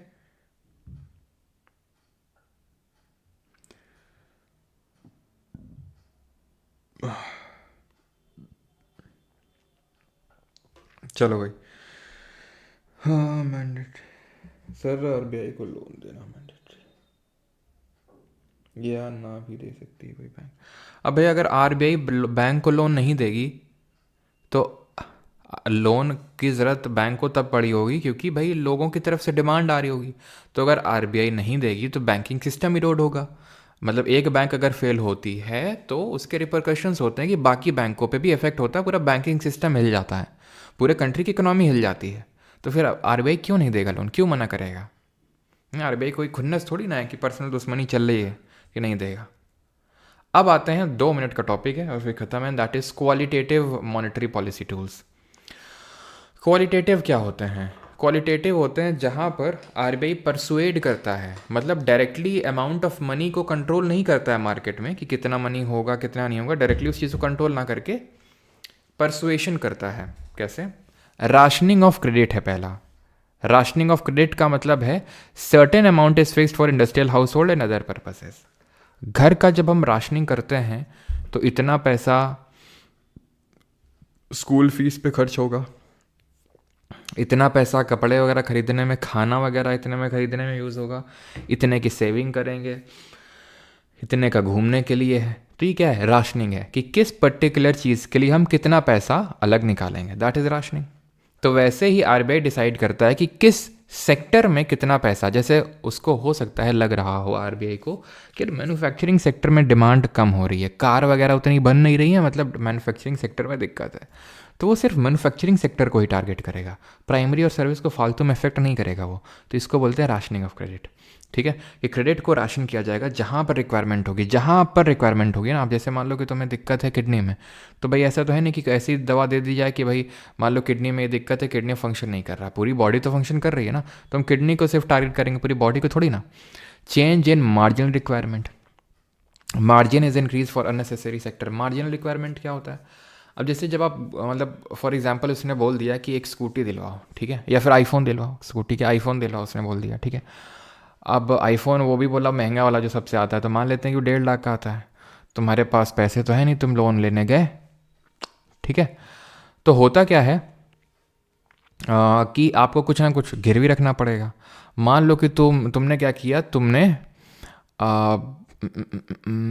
मान लो तुमने अपनी मम्मी के तुमने गहने गिरवी रख दिए, हाँ, घर के जो गहने थे वो गिरवी रख दिए तुमने। और मान लेते हैं कि जब जब आप गिरवी रखते हो ना कोलेटरल, तो एक मार्जिन मेंटेन करना होता है। मार्जिन इन दी सेंस कि अगर मान लो कि तुम 1.5 लाख का लोन उठाने आ रहे हो, तो कोलेटरल 2 लाख का दो हमें। क्यों? क्योंकि अगर हो सकता है कि जब तक तुम आ, ना दो लोन, और जब तक हम उसकी रिकवरी करने जाएं, कोलेटरल को बेचने जाएं, तो वो 2 लाख का ना बिके, हो सकता है 1.5 लाख का ही बिके वो, तो वो हम मार्जिन मेंटेन करके चलेंगे। आरबीआई ने बोल दिया नहीं नहीं, अब मार्जिन रिक्वायरमेंट बढ़ा दो। अगर 1.5 लाख का कोई लोन लेने आ रहा है तो 2.5 लाख का बोल दो कि 2.5 लाख का कुछ गिरवी रखना पड़ेगा। तो मार्जिनल रिक्वायरमेंट बढ़ा दी गई है अभी, समझ गए अभी। तो तुम्हें अब 2.5 लाख का कुछ रखना पड़ेगा। अगर मान लो तुम्हारे पास नहीं होगा कोलेटरल 2 लाख का, तो तुम लोन नहीं लोगे, और लोन नहीं लोगे तो जो इन्फ्लेशन है वो कंट्रोल में आ जाएगा। तो इससे भी इन्फ्लेशन वगैरह कंट्रोल में आ सकता है, ठीक है। Regulation of consumer credit. Consumer credit regulation का मतलब है कि जब आप लोन लेने जाते हैं तो कुछ डाउन पेमेंट करना होता है। तुम्हें 1.5 लाख का लोन देना है तो कुछ पैसा देना पड़ेगा। ऐसा नहीं कि 1.5 लाख पैसा लेके चले गए तुम, कुछ तो पैसा देना पड़ेगा तुमको, गिरवी के अलावा, कोलेटरल के अलावा।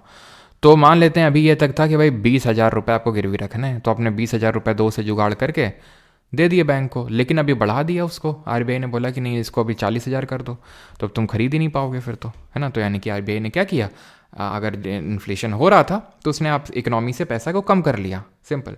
Moral situation is kind of कि भाई ऐसा टाइप, सेंटियापा टाइप, कि आरबीआई बोलेगा देखो यार भाई हम तो यहाँ से इंटरेस्ट रेट कम वगैरह कर रहे हैं, तुम क्यों नहीं कम कर रहे हो, फिर हम तो बढ़ा रहे हैं, तुम क्यों नहीं बढ़ा रहे हो, बैंक से बोलेगा, ठीक है। तो भाई दिल से बुरा लगता है भाई, तो प्लीज़ जो हम कह रहे हैं वो करो, ठीक है। तो आरबीआई इस तरह से मॉरली पर्सुएट करेगा, ठीक। क्लियर है सर? आपने कभी लोन लिया है? हाँ यार लोन तो चल रहा है, कभी चल रहा है ले तो रखा है, ठीक है। मॉनेटरी पॉलिसी समझिए, फिस्कल पॉलिसी है 1 मिनट का, मात्र 1 मिनट का, ठीक है। यो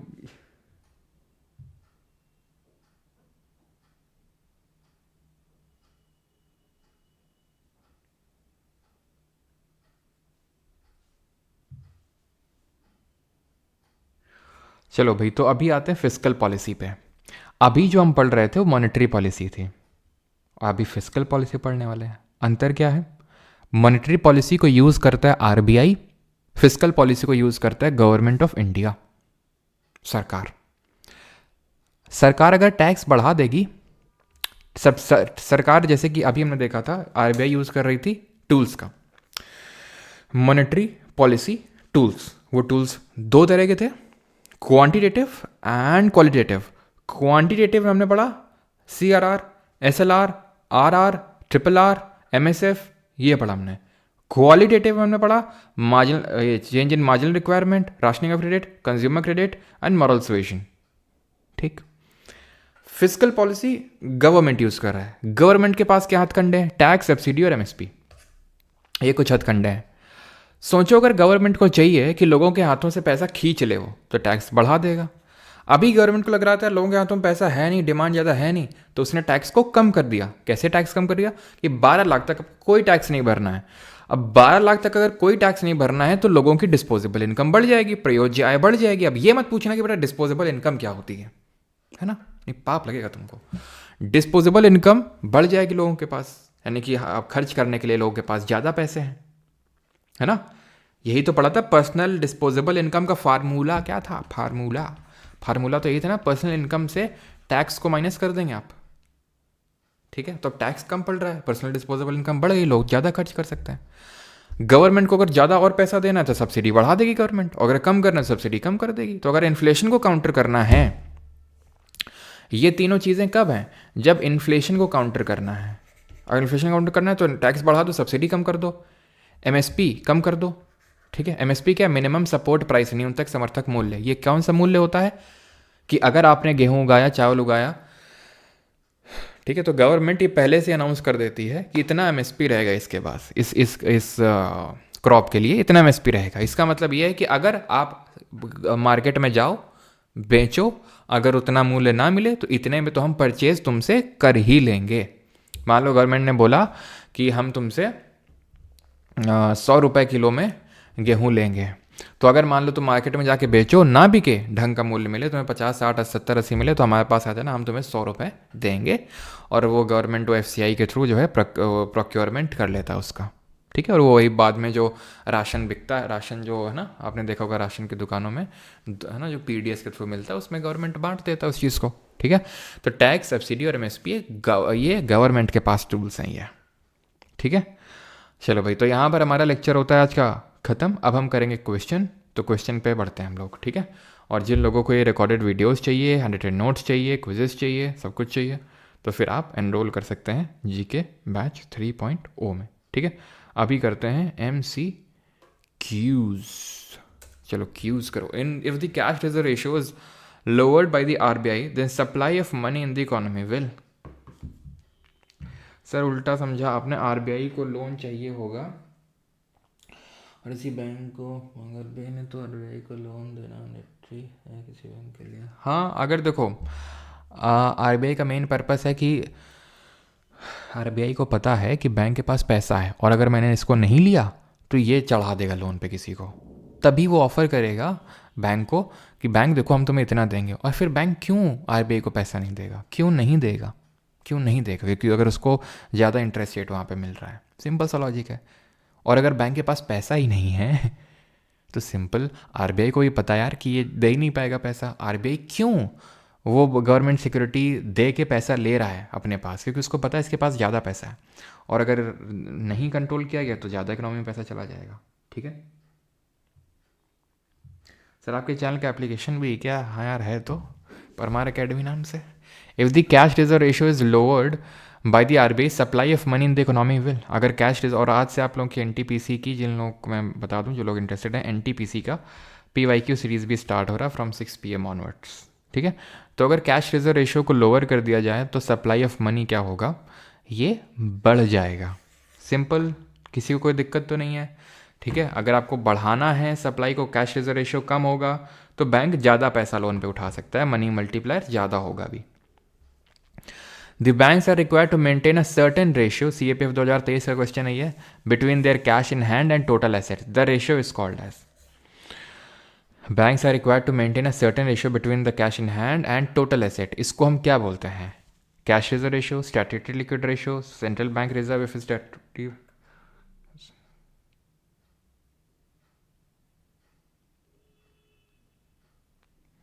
सर गवर्नमेंट सिक्योरिटी का एग्जाम्पल दिया तो था, ट्रेजरी बिल। हाँ, ट्रेजरी बिल एग्जाम्पल दिया तो था।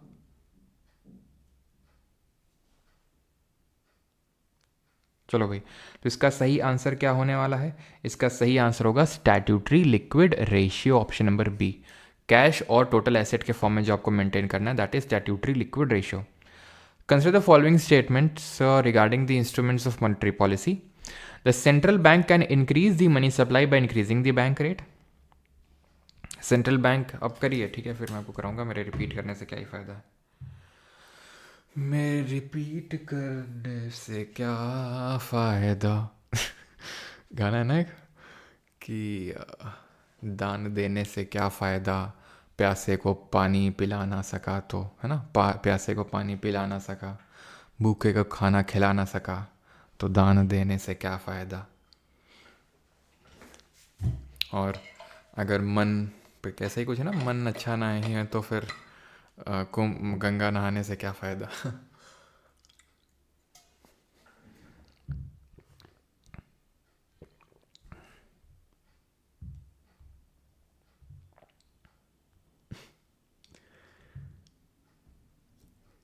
Y bank rate repo greater than repo rate. मतलब रामायण ख़त्म हो गई और अब तुम पूछ रहे हो कि सीता माता कौन थी, है ना। Central bank can increase the money supply by increasing the bank rate. गलत है, सिंपल सी बात है। आप वो बढ़ा रहे थे bank rate, repo rate, reverse repo rate, CRR, SLR, MSF, तो मनी सप्लाई कम हो रही थी। हॉकिश, टाइट, है ना, डियर, कॉन्ट्रैक्शनरी मॉनेटरी पॉलिसी है। तो पहला तो होने से रहा, दूसरा तो होके रहेगा। Central bank can decrease the money supply by increasing the cash reserve ratio. बिल्कुल सही है। Central bank can increase the money supply by purchasing security from the public. Simple सी बात है कि मतलब परचेज कर लिया उसने पब्लिक से, परचेज कर लिया है। अब तुम्हें पता है कि एक हाथ में गवर्नमेंट सिक्योरिटी, एक हाथ में पैसा। सेंट्रल बैंक ने क्या किया, मनी सप्लाई को इंक्रीज कर दिया by purchasing. Government security purchase कर लिया तो उसके एवज में पैसा देना होगा आपको। अगर आपने जीसेक परचेज किया तो उसके एवज में आपको पैसा डालना होगा, देना होगा उनको। वैसे दूसरा वाला तो सही हो ही गया था। The percentage by which the money the borrower pays back exceeds the money that was borrowed is called as bank rate, nominal interest rate, real interest rate, या फिर टर्म्स ऑफ क्रेडिट। बताओ उस प्रतिशतता को क्या कहते हैं जिसके द्वारा उधार ली गई राशि से अधिक राशि चुकाता है। तो that is called as nominal interest rate. Real interest rate क्या होता है, which is adjusted for inflation. Which of the following policies help to raise interest rate unambiguously and thereby lead to the appreciation of currency। तो आपको बताना है कि किससे interest rate बढ़ेगा। इंटरेस्ट रेट लोन जो देता है आरबीआई, मतलब बैंक्स हमें, तो उसका इंटरेस्ट रेट कब बढ़ेगा, जब आरबीआई बैंक्स को इतनी आसानी से पैसा नहीं देगा, यानी कि कॉन्ट्रैक्शनरी मॉनेटरी पॉलिसी को लगाएगा। ठीक है, contractionary monetary policy and expansionary fiscal policy. Option number D will be the correct answer. Which of the following is a measure that can be used by the government for combating inflation? Inflation को combat करना, inflation से लड़ना है तो क्या करना होगा, खर्चे बढ़ा देने हैं गवर्नमेंट को ना, प्रोवाइडिंग मोर सब्सिडीज ना, increasing the rate of interest हाँ। क्योंकि अगर आप एफडी के और इनके इंटरेस्ट रेट इंक्रीज कर दोगे तो लोग क्या करेंगे, भाग भाग के बैंक के पास जाएंगे और अपना पैसा वहाँ पार्क करके आएंगे क्योंकि उनको ज़्यादा इंटरेस्ट रेट मिलेगा। ठीक है, रिडक्शन करना रेट्स में, तो ये एक्सपेंशनरी मॉनेटरी पॉलिसी को दिखाता है। What would be the impact on the economy if people start holding more currency in hand and less in deposits.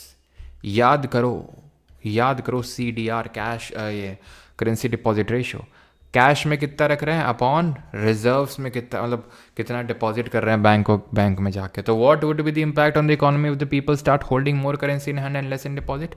Money multiplier जो है, मनी मल्टीप्लायर कम हो जाएगा। क्यों कम हो जाएगा, लोग अपने पास ज़्यादा पैसा रख रहे हैं, बैंक के पास कम है, तो बैंक के पास नहीं है तो बैंक लेंडिंग नहीं कर पाएगा, बैंक लेंडिंग नहीं कर पाएगा तो लोग पैसा ले नहीं पाएंगे उधार, तो फिर मनी उतनी मल्टीप्लाई होगी नहीं। ठीक है, 10वां और 11वां क्वेश्चन है, 10वां 11वां 12वां 13वां 14वां 15वां। ठीक है, 4-5 क्वेश्चन और हैं, इसको कर लेते हैं। 10वां होल्ड कर दीजिए, इसको नहीं होगा तो मुझे याद दिलाइएगा, लास्ट में करवा दूंगा। ठीक है, थोड़ा सा टफ टाइप होगा वो आई थिंक आपके लिए। Money multiplier in an economy increases with which of the following. तो मनी मल्टीप्लायर कब बढ़ेगा, तो हमने मनी मल्टीप्लायर और कैश रिजर्व रेशियो के बीच में क्या रिलेशन समझा था, इनवर्स रिलेशन होता है। तो मनी मल्टीप्लायर को इंक्रीज करना है तो कैश रिजर्व रेशियो को डिक्रीज करना पड़ेगा, इंक्रीज नहीं। SLR को भी आपको डिक्रीज करना पड़ेगा, increase in the banking habit of the people. Now yes, this would be the correct answer. What is the banking habit? Banking habit means कि लोग बैंक जा रहे हैं, पैसा ले रहे हैं, पैसा दे रहे हैं, पैसा दे रहे हैं, ले रहे हैं, दे रहे हैं, ले रहे हैं। जब पैसा देंगे बैंक को तो बैंक ज़्यादा से ज़्यादा पैसा दूसरों को दे पाएगा, तो बैंकिंग हैबिट इंक्रीज होगी तो मनी मल्टीप्लायर भी इंक्रीज होगा। ठीक है, आप लोग 11 का A कैसे बता सकते हैं? 11 का C होगा भैया। ठीक है, Which of the following activities of the RBI is considered as to be a part of sterilization? What is sterilization? तो sterilization is open market operation, मैंने बताया था आपको। ठीक है, जो outright purchase होता है, open market operation बोला जाता है इसको। ठीक है, जो outright purchase होता है, जहाँ पे RBI डायरेक्टली गवर्नमेंट सिक्योरिटी को सेल और बाई करती है, that is called as open market operations, sterilisation. Clear है? 2 तरह का था हमारा आउटराइट, एक तो परचेज था, ओपन मार्केट ऑपरेशन 2 तरह का था, एक तो आउटराइट परचेज था और एक repo and reverse repo. Repo और रिवर्स रेपो को कलेक्टिवली क्या बोलते हैं, हम जरा बताओ। Consider the following statement in respect to the digital rupee. करिए क्वेश्चन को।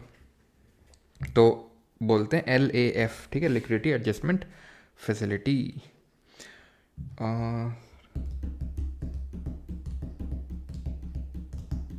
संदीप बिश्नोई, इस पर मैंने एक रील भी बनाई है, शॉर्ट भी बनाया है, तो उसमें आप देखना अच्छे से, आपको समझ में आ जाएगा। मैंने 100 रुपये का एग्जाम्पल लेके समझाया उसमें। तो थोड़ा सा हो सकता है डिफिकल्ट आपके लिए। डिजिटल रुपये के बारे में, इट इज़ अ सॉवरेन, ये सिविल सर्विसेज का क्वेश्चन है इसी बार का। It is a sovereign currency used by the RBI in alignment with its monetary policy. It appears as a liability on the RBI's balance sheet. It is insured against inflation by its very design. No, it is not insured. It is freely convertible against commercial bank money and cash. So 1, 2 and 4 would be the correct answer. Option number D. In India, NBFC can access LAF window of the Reserve Bank of India. In India, foreign institutions, investors can hold the government securities. और तीसरा आपका statement है कि in India stock exchange can offer separate standing platform for debts. पहला वाला statement को जरा आप ध्यान से पढ़िए और करिए। बाकी दोस्त का मैं एक्सपेक्टेशन नहीं कर रहा हूँ, पहले वाले को लेकिन ध्यान से आप पढ़िए। तो पहले वाले को हमने देखा था कि भाई एनबीएफसी को, क्योंकि आपको CRR SLR ये सब कुछ मेंटेन नहीं करना होता है उसको, ठीक है। तो LAF या फिर MSF के तहत ये सब नहीं कर सकता है। लिक्विडिटी एडजस्टमेंट फैसिलिटी हो या फिर MSF हो, इनको डायरेक्ट एक्सेस नहीं होता है LAF और MSF का। इसलिए पहला वाला गलत हो जाना है, पहला गलत, खट खट। 3 अपने आप सही हो गया, अपन को चेक ही नहीं करना है। In India foreign institutional investors can hold the government security, ये सही है, कैन है। अगर होता must, must, only, always, none, never, वो एक्सट्रीम कीवर्ड होता है। ये आपका जर्नलिस्टिक कीवर्ड है, ठीक है। देख रहे हैं, IAS बन गए आप, बधाई हो, मिठाई नहीं खिलाओगे। Consider the following statement regarding the instrument of monetary policy. Standing deposit facility rate was introduced in April 2022। मैंने आपको बताया था स्टैंडिंग फैसिलिटी है ना, स्टैंडिंग डिपॉजिट फैसिलिटी SDF, ये 2022 में इंट्रोड्यूस करी गई थी, आपको बताया था, सही है। इसमें क्या है ना कि आपको कोलेट्रल नहीं रखना है, डायरेक्टली आप शॉर्ट टर्म लेंडिंग कर सकते हैं रेपो की जगह पे। SDF rate replaced fixed reverse repo rate as the floor of LAF corridor. Yes, 1 and 2, ठीक है। और एक चीज़ ध्यान रखना, एक कॉरिडोर से याद आया कि ये जो मैंने आपको ये समझाया था ना, एक सेकंड, कहाँ गया, मैंने कहाँ समझाया था वो call money rate. Call money rate जो होता है ना, ये डिसाइड होता है,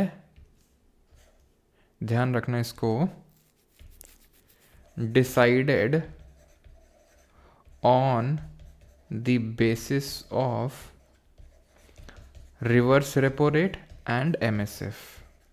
रिवर्स रेपो रेट होता है एकदम उसका जो हम बोल सकते हैं लोअर लिमिट, और MSF होता है इसका अपर लिमिट, यानी कि इसके हिसाब से ये कॉल मनी रेट में एक पैसा डिसाइड होता है, ठीक है। चलो अब आते हैं SSC के क्वेश्चंस करते हैं। When RBI decides to decrease the repo rate, money supply will. तो अगर डिक्रीज हो रहा है रेपो रेट तो मनी सप्लाई का क्या होगा, सिंपल है, bank rate, repo rate, reverse repo, CRR SLR सब डिक्रीज होंगे तो मनी सप्लाई बढ़ेगी। अगला steno 2023 dash is an instrument under the LAF at which RBI lends to commercial banks. RBI lend करी कमर्शियल बैंक को LAF के तहत। LAF मतलब रेपो और रिवर्स रेपो, खत्म। Cash reserve ratio is a dash tool to control money supply, qualitative या फिर quantitative. तो क्वालिटेटिव तो हमने पढ़ा था, एक तो moral suasion, change in marginal requirement and हमारा वो था क्रेडिट राशनिंग, ठीक है। तो ये सब क्वालिटेटिव में आते हैं, ये आपका क्वांटिटेटिव होगा, that means only 2। Which measure is the RBI most likely to take to combat inflation in the economy. अगर इन्फ्लेशन को काउंटर करना है तो क्या करना होगा, इंक्रीज करना होगा रेपो रेट को, मनी सप्लाई को डिक्रीज करना है भैया। इसमें किसी को दिक्कत तो नहीं है ना कि हम RR, triple R, bank rate, CRR SLR को, इन सबको बढ़ा के क्या करना चाह रहे थे, मनी सप्लाई को कम करना चाह रहे थे, इन्फ्लेशन को काउंटर करना चाह रहे थे, इन्फ्लेशन को दबाना चाह रहे थे, ठीक है। तो रेपो रेट को इंक्रीज करेंगे तो कम्बैट होगा इन्फ्लेशन का, डिक्रीज करेंगे कैश रिजर्व रेशियो को तो मनी मल्टीप्लायर बढ़ेगा। नहीं नहीं नहीं, ये भी नहीं करना, ठीक है। ओनली ये option number A. I think अभी सब इसमें क्लियर होगा। आउटराइट परचेज और रीपरचेज एग्रीमेंट में डिफरेंस समझा दीजिए एक बार। 20वां सवाल करेंगे। तो विलगैक्स जी, आउटराइट परचेज में ये होता है कि इसमें भी दोनों का सिमिलैरिटी ये है कि गवर्नमेंट सिक्योरिटी की सेलिंग या बाइंग के थ्रू पैसा उठाया जाता है मार्केट से, ठीक है। अगर RBI, अगर बैंक उठा रहा है, ठीक है, या फिर RBI उठा सकता है, तो अगर बिना किसी, हम बोल सकते हैं कि बिना किसी एग्रीमेंट के उसको उठाया जा रहा है, यानी गवर्नमेंट सिक्योरिटी की कोई एज सच प्रॉमिस नहीं हुई कि इसको हम रीपरचेज करेंगे आके, फिर एक बार डील हो गई वो डन है। अगर आपने गवर्नमेंट सिक्योरिटी मुझसे ले ली, ठीक है, और मुझे पैसा दे दिया, तो मैं गवर्नमेंट सिक्योरिटी फिर से आपसे लेने नहीं है, आपको मैं पैसे दे के अपनी गवर्नमेंट सिक्योरिटी नहीं लूँगा आके, आपको जिसको बेचना जाके, आउटराइट परचेज। अगर रीपर्चेज का एग्रीमेंट हुआ है तो LAAF liquidity adjustment facility, repo या रिवर्स रेपो। बैंक आरबीआई से पैसा लेने आ रहा है, रेपो। आरबीआई बैंक को बोल रहा है कि लिक्विडिटी ऑफर दे रहा है अपना पैसा पार करने के लिए, तो reverse repo. The bank rate in the Indian economy is determined by the, तो बैंक रेट कैसे डिटरमाइन होता है, कौन डिटरमाइन करता है, RBI, option number B. In India dash fixes the CRR for the banks in the economy, तो CRR SLR कौन fix करता है, सिंपल, आरबीआई फिक्स करता है। सेंट्रल बैंक में dash to decrease the credit in the economy, तो central bank को discourage करना है क्रेडिट को इकोनॉमी में, डिस्करेज क्रेडिट को करना है, यानी कि कॉन्ट्रैक्शनरी मॉनेटरी पॉलिसी, कॉन्ट्रैक्शनरी, पैसे को खींचना है इकोनॉमी से। विलगैक्स जी क्लियर हुआ अभी कि नहीं हुआ, बताइए जल्दी से, ठीक है। तो सेंट्रल बैंक तो डिक्रीज नहीं भैया, इंक्रीज करना है, ठीक है, इंक्रीज करना बैंक रेट। सिक्योरिटी को अगर आप बाई कर लोगे तो बाई करके उनको पैसा देना पड़ेगा ना, और पैसा दे वो ओपन मार्केट में। अगर ओपन मार्केट में तुम अगर पैसा देने चले गए तो फिर तुमने तो उल्टा कर दिया ना, लोगों को पैसा थमा दिया। Money multiplier uses which of the following monetary instruments for its calculation, किसका यूज करता है? Money multiplier is inversely proportional to what, CRR। अगला करो।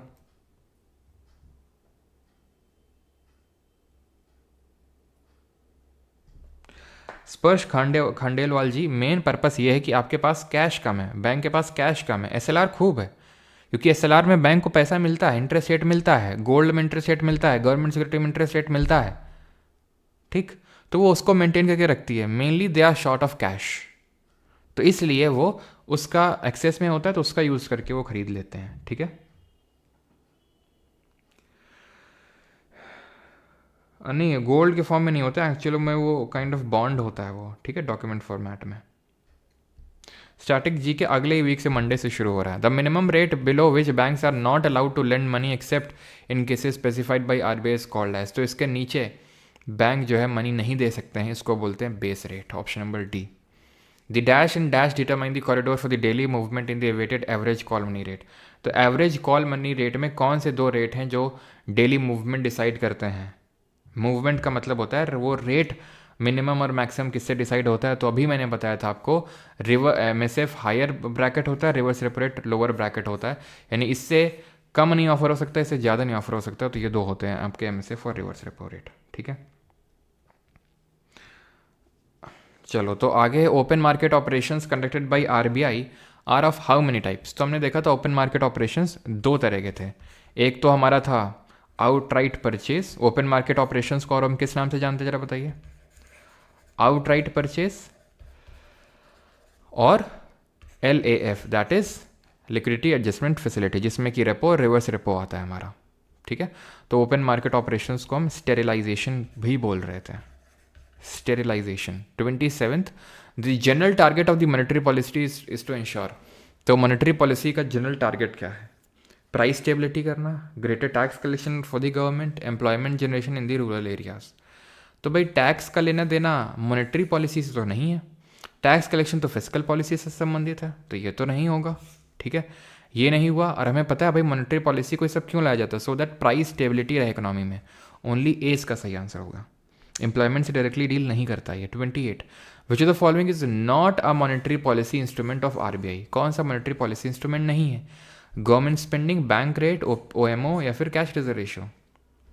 और क्वेश्चन का आंसर मतलब नंबर लिखा करो, only A D, only A O, ये सब लिख देते तो मैं क्या समझूँ यार, तुम 27 का आंसर कर रहे हो कि 28 का आंसर कर रहे हो कि 26 का आंसर कर रहे हो, कम से कम लिखने का कष्ट तो कर दिया करो। तो 28 का क्या होगा? गवर्नमेंट स्पेंडिंग, ये मॉनेटरी पॉलिसी नहीं है, फिस्कल पॉलिसी है, ठीक है, फिस्कल पॉलिसी है। बैंक रेट, OMO हमने देखा, ओपन मार्केट ऑपरेशंस दो तरह के हैं, और कैश रिजर्व रेशियो सब मॉनेटरी पॉलिसी टूल्स हैं। Dash refers to a method adopted by the central bank to persuade or convince the commercial banks to advance credit in the economic interest of the country. तो persuasion हो रहा है, persuasion मतलब moral suasion, option number B. Which among the following statement is incorrect? As an increase in the bank rate will decrease in the money supply. पढ़ो जरा statement पढ़ो और answer दो।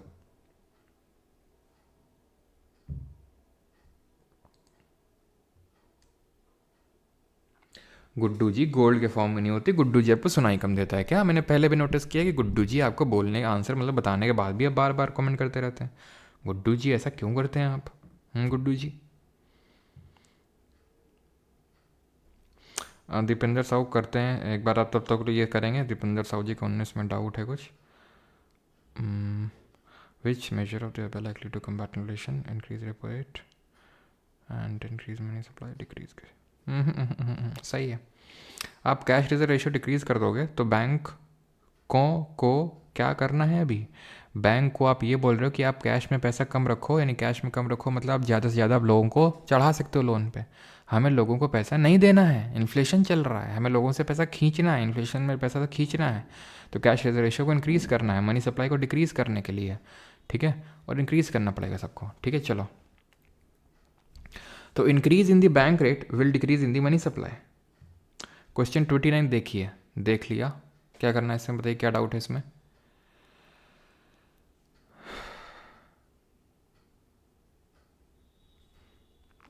मॉरल सुएशन ही तो होगा। मार्जिनल रिक्वायरमेंट है कि भाई आपने मार्जिन रिक्वायरमेंट बढ़ा दी, क्रेडिट राशनिंग बढ़ाया था। मॉरल सुएशन का मतलब है कि आरबीआई बोल रहा है कि भाई जो हम आपको ये क्रेडिट वगैरह दे रहे हैं, हम छूट वगैरह दे रहे हैं, तो वो आप लोगों को भी ट्रांसफ़र करो, ये है मॉरल सुएशन। चलो भाई, तो increase in the bank rate will decrease in the money supply, yes. Incorrect पूछा है यहाँ पे, ध्यान रखिए। Lower the cash reserve ratio, lower will be the liquidity. इस चीज़ का सर ध्यान रखा करिए, इनकरेक्ट करेक्ट, ठीक है। मतलब ये अभी तो बड़ी नॉर्मल लगती है, मैं काफ़ी सारे स्टूडेंट से मैंने बात किया, सर वो वाला क्वेश्चन वहाँ पे एक कोईपन क्लाइमेटिक क्लासिफिकेशन था, हमने कैपिटल डब्ल्यू नहीं देखा वहाँ पे, देख लेते तो 3 साढ़े तीन नंबर कुछ और बढ़ जाते, 3 4 नंबर और बढ़ जाते, 4 नंबर बढ़ जाते, तो जो अभी चेन्नई भागना पड़ रहा है तो दिल्ली में ही मिल जाता। समझ रहे हो, चेन्नई से दिल्ली का सफ़र तय कर दिया एक लेटर ने, डब्लू ने। ये डब्लू जीवन भर याद रहेगा, उसी डब्लू की तरह वो जो एक फिल्म थी बेटा, इसी ये डब्लू अब उस स्टूडेंट को जीवन भर याद रखेगा रहेगा जिसने वो डब्लू नहीं देखा, कि भाई उसके नंबर चले गए 4 नंबर, ठीक है, और जो दिल्ली मिल सकता था वो चेन्नई में पड़ा हुआ है। समझ रहे हो? चलिए, तो lower the cash reserve ratio, lower will be the liquidity, बिल्कुल गलत है। लोअर करोगे कैश रिजर्व रेशियो तो ज़्यादा लोगों के पास पैसा जाएगा, ठीक। आगे बढ़ते हैं। Who chairs the monetary policy committee को कौन चेयर करता है? तो ये चेयर करता है आरबीआई का governor, option number D. W कैसे हो पिया, समझ गया दीपेंदु साहू, कैसे हो पिया, याद है ना सभी को? कैसे हो पिया हमारा क्या था? कॉन्स्टिलेशन था जो कि डब्लू शेप का था। कौन सा कॉन्स्टिलेशन था? जो कि क्रॉस शेप का था। क्रॉस शेप का कौन सा कॉन्स्टिलेशन था? बताओ जल्दी से। Which is for the following statement is correct regarding the bank reserves? These reserves are kept partly as cash and partly in the form of financial instruments. Cash reserve ratio are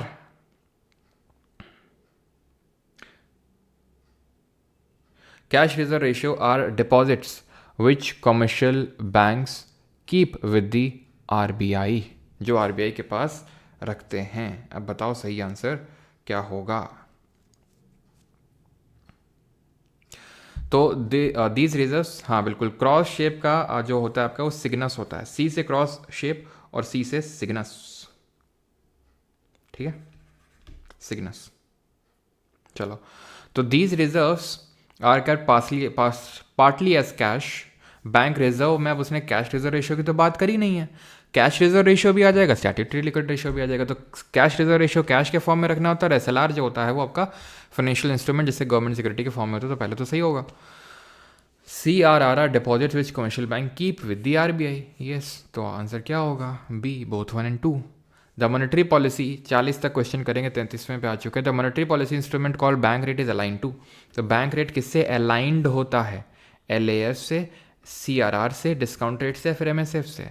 तो bank rate MSF से aligned होता है। मतलब MSF से ऐसे aligned होता है कि बैंक रेट जो भी होगा उसका सर्टेन परसेंट के, भाई जितना भी बैंक रेट होगा उससे इतना आधा % ज़्यादा जो है MSF चार्ज करेगी, कौन? RBI। तो जितना मतलब अलग से MSF इन सब की अनाउंसमेंट नहीं होती, बैंक रेट की अनाउंसमेंट हो गई, उसी में बस आप ऐड कर दो तो वो आपका MSF हो जाएगा। तो इस तरह से लिंक्ड है। If the inflation in an economy is rising steadily, अगर इन्फ्लेशन बढ़ रहा है, मुद्रास्फीति बढ़ रही है, तो सेंट्रल बैंक को क्या करना चाहिए? इन्फ्लेशन बढ़ रहा है, मतलब लोगों के हाथों में पैसा बढ़ रहा है, लोगों के हाथों से पैसे को खींचना है। खींचना है तो कैसा करना होगा, सबको बढ़ा देना है, रेगुलेटर्स को बढ़ा देना है। तो keep the repo rate unchanged, decrease the repo rate, decrease the reverse repo rate, increase the repo rate, सबको इंक्रीज कर देना है। आखिरी क्वेश्चन है, इसके बाद आप होमवर्क करेंगे बिकॉज सेम चीज़ वही रिपीट हो रही है। एसएलआर का फुल फॉर्म क्या है, तो वैधानिक तरलता अनुपात यानी कि स्टैट्यूटरी लिक्विड रेशियो, ठीक है। आप ये होमवर्क करेंगे, जितने 48 तक क्वेश्चन है।